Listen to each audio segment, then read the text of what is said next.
No, my editing guy. Now this is just gonna be one of those comedy shows where it's like we're just gonna have fun here. I mean, it's different. You know, this is my roommate. Everybody, give him a round of applause. All right. Note to self: do not meet roommates in a homeless shelter. You guys think I'm joking? No, I'm not. I was actually homeless, and it's interesting because you know what? It's not that bad. I lived in a mission for a while. I really had no responsibilities. I ate like 5 times a day. We had snow crabs one day. Homeless people, we walk in, it's just like, oh, what's on the menu for today? Oh, it's snow crabs. Oh, thank you, drunk man. I didn't even drink whenever I was homeless. I drank like after. I was like, whenever I was homeless, I'm like, God, it's like, what a boring existence to walk around town being drunk. I'd rather walk around town being sober, trying to figure out how I can find a house to live in to get drunk at. It worked. I was living in the mission for 2 months to the day. 2 months. Clap for that. People are like, why? Because it wasn't 3 months, that's why. I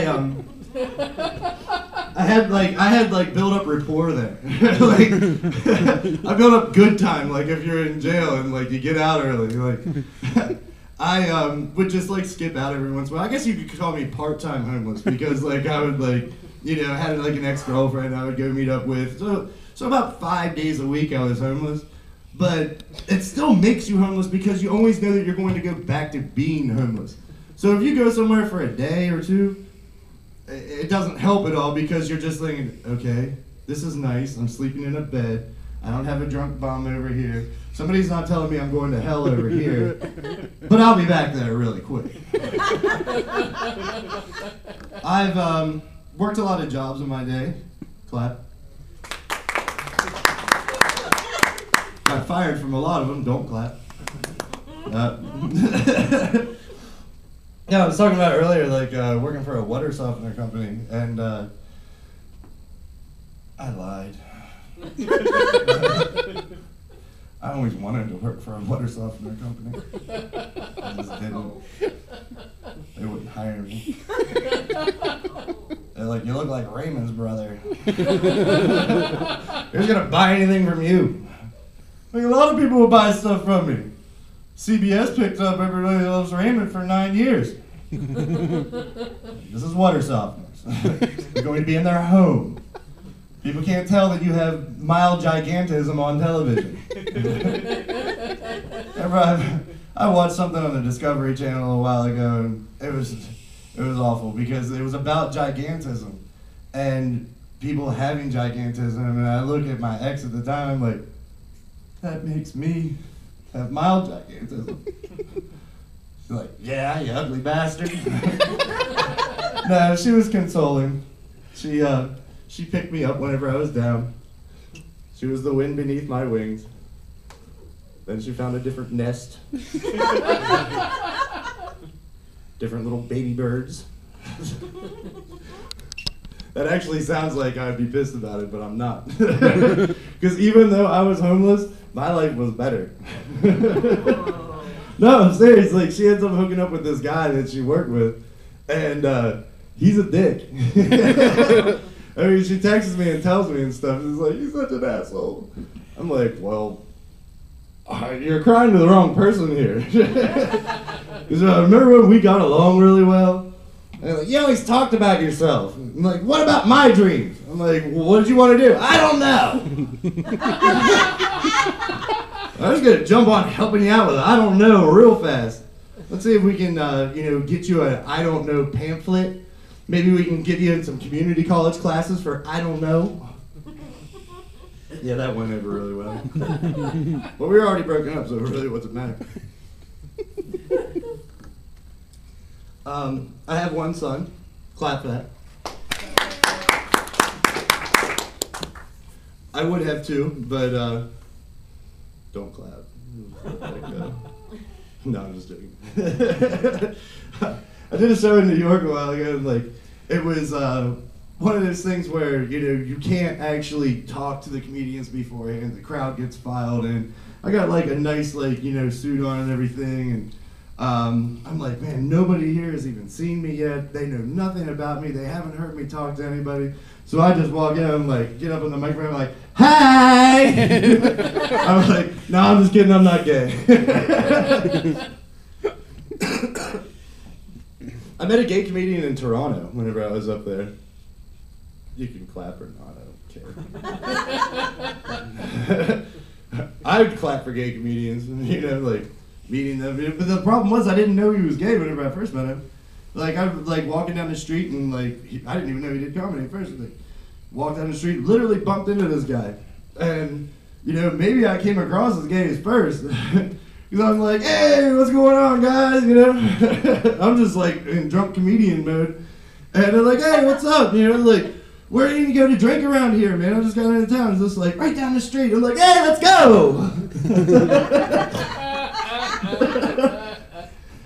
And so, like, as time goes on a little bit, we start, you know, talking and hanging out at the table, and his one friend leaves, and we're sitting there. He starts to put a little bit of twang in his voice. I think he was just, like, getting really tired of me not realizing that he was gay the whole time. I'm like, wait a second.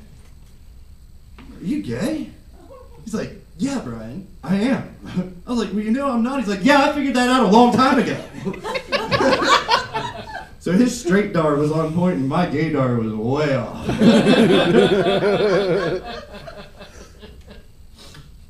Toronto's a fun town though. Has anybody ever been up there? Yeah. You gonna clap for it? No. Alright, we got uh-oh, domestic dispute. Disagreement. Tell the doctor. Now, do you guys know like weed's legal up there? Yeah, well, practically legal. It was legal. Yeah, put the parentheses around it, or quotations, excuse me. I failed English, come on. I got a GED, get off my back. But you can't go and buy it at a store. But there are BYOP establishments where you can go and you can pay $5 and you get a couch, a vaporizer, and a coffee table. And if you don't know what a vaporizer is, it's this really, really cool way to smoke weed.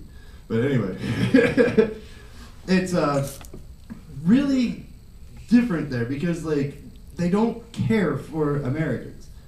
And whenever a 6'7" American with a bunch of money in his pocket walks up to go smoke in one of their legal lounges, they don't really like you that much. It's like, you're tall, you're American, you got money, go away. There's one guy, he was just like, you're a warmonger. I'm like, I'm a warmonger. I'm a comedian from a crap town in Pennsylvania. I'm a warmonger. Yeah, I'm bombing people all the time, dude. No, but I'm like, really? I was like, dude, you're from Canada. I was like, I saw Legends in the Fall. Brad Pitt had to go sign up here in World War I to go fight before we even got into the war. Whenever we invaded Normandy, you know, on D-Day, Britain had a beach, United States had a couple beaches, Canada had a beach. That's right. Then, right before I went there, I saw some Canadian sniper team blowing away some Afghan guy from like a mile away. Like, yes, I am a warmonger. And also, whenever I called their money Monopoly money, that didn't really help either. I paid for something with like a 50, and they give me back, you know, a few bills and like this handful of change. I'm like, what the fuck is this, man? They're like, it's your change. I'm like, yeah, change. I gave you a 50. It shouldn't jingle. They're like, they're worth $2 a piece. I'm, what? Oh, they are, aren't they? You guys' money sucks. They're like, really? How's the dollar doing? I don't know. Told you I'm a comedian from some crap town in Pennsylvania. I don't pay attention to how much the dollar's worth either. So I went to go cash it in. I went to go cash in my money up there, and I got 90 cents on the dollar. I'm like, really? You kidding me? You see who's on that bill right there? That's Hamilton. I want a Lincoln and 4 Washingtons stacked. Like, you're in Canada, sir. Do what I say, I'm an American. We rule the world, didn't you know? If I ever take over, ooh, I'm taking them. Like, what's up, Canada? I'm back. Change my name to Brock Kid. Has anybody ever worked at an auto detailing shop? Yeah. You did? Yeah. Bunch of druggies there, aren't there? Oh, yeah. That was my problem, because I quit taking drugs because, like, this one guy beat me up really bad because I took them. And so then, like, I just can't take drugs anymore, you know? Like, you know, I gotta ask him for them.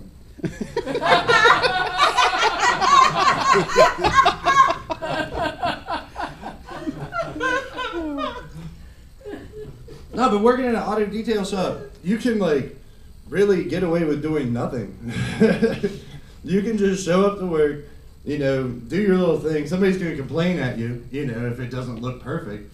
But if you don't mind sitting in a car with a toothbrush going like this for money, you could just sit there on your ass pretty much all day. Just collect the check. I'm looking for one of those jobs again. If I don't find one of those jobs, I'm gonna end up homeless again. Be like, hey, Mission people, I'm back. Go up to some guy that's been there for a month and be like, nah, man, that's my spot. Move your stuff. The director comes over, he's like, well, you What's one of your favorite places around here? Let's get into some local news, you know, like local things. Since it's just an intimate comedy show with us, you know, clap for that. You don't know how nice it is to tell people to clap when they do. I can be doing stand-up comedy and I don't even have to walk up there and be funny yet, and people already clap for you. I could go to a construction site and they'd be like, hey, here's your new mud thrower. Why isn't everybody clapping? Doesn't carry over? One would think that would. But in local news, Lou Scally ate the weather. If you don't know who Lou Scally is like, he's our local weatherman here, and for Hagerstown. And I met him one time, and I had seen him on TV since I was a kid, you know, and then I go and, you know, I was working at this one place and he was shooting a commercial there. I'm like, hey Lou, how's it going? And he just looked at my hand like, do you know who I am? Like, I'm Lou Scally. I mean, he didn't say that, but I could just see it in his. He's like, be gone, minimum wage worker. Like, man, I got your plates, dude. See, if I was Lou, I'd be really nice to people that could possibly be serial killers. You're going into these, like, little establishments in Nowhereville, Pennsylvania, and then you're addicted to some kid that comes up and is just like, hey, I always wanted to meet you? No. Well, Lou Scally used to have a dog. We'll just put it that way. No, I was just like, I heard